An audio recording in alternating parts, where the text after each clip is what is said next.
Good afternoon, I'm Paolo Del Rosario. This is Newsfeed on the Bilyonaryo News Channel.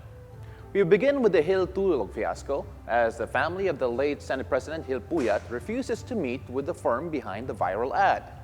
The ad agency has already apologized for the marketing stunt, but the Puyats described that apology as half-hearted. They also refuse to meet with the firm's owners. The Puyats are taking the advertisers to court and are considering including Makati City Hall in their lawsuit.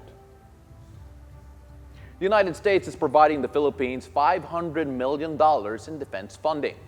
This was announced by U.S. Secretary of State Antony Blinken following his meeting with top Philippine officials Tuesday.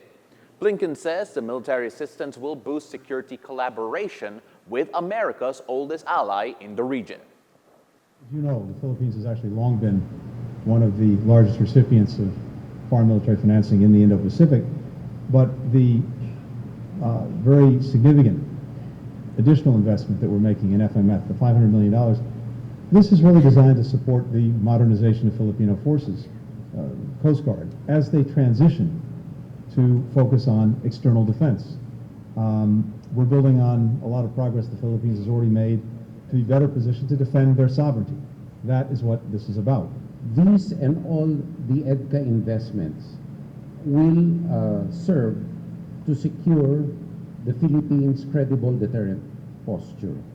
Every peso or dollar spent on hardening Philippine capabilities to defend itself and to deter unlawful aggression will be a plus against any threat actor, whether it be China or anyone.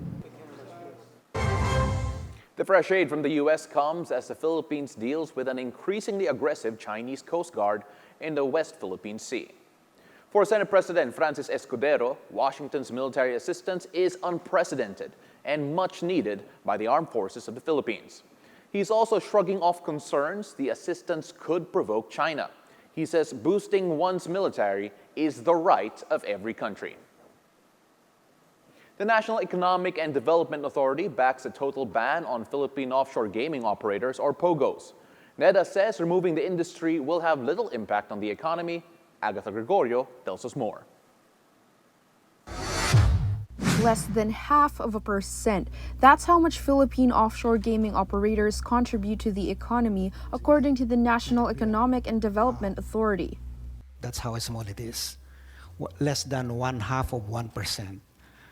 If you compare that with the potential gains that we get from, say, if you have an environment, a social environment that's not associated with crimes, with all this reputational risk, we could actually that the gains of the economy could be much higher. NEDA Secretary Arsenio Balisacan says the gross domestic product could be cut by 0.5 to 0.8% should China choose to ban travel of Chinese tourists to the Philippines due to links to POGOs.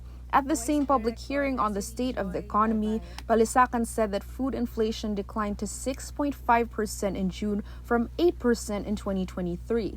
Things are also looking up for the job market as the unemployment rate was at 4.6% in 2023, lower than the target of 5.3 to 6.4%.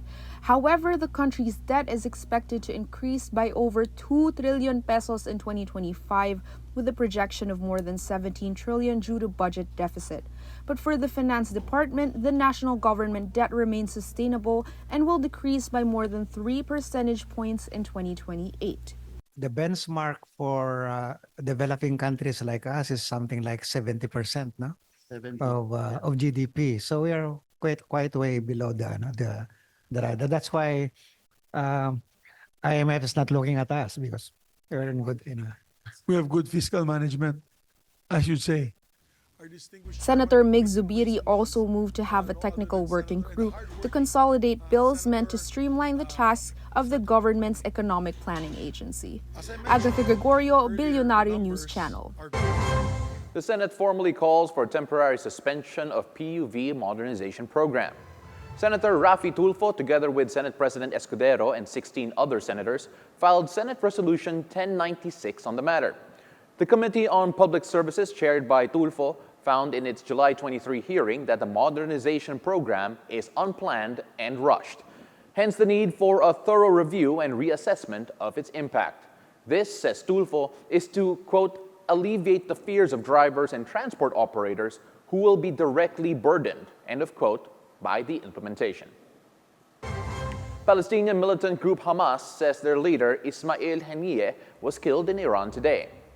Haniyeh was in Iran for the inauguration of new President Ebrahim Raisi. Hamas says early this morning, Haniyeh's residence in Tehran was struck, resulting in his death and one of his bodyguards. Hamas says what happened was, quote, treacherous Zionist raid, end of quote. They are now investigating the incident. Venezuelan authorities continue their relentless crackdown on anti-government protests. Over 700 demonstrators have so far been arrested, and the number is only expected to rise. Videos also show police firing tear gas at civilians. A human rights group says at least 8 have been killed in the unrest.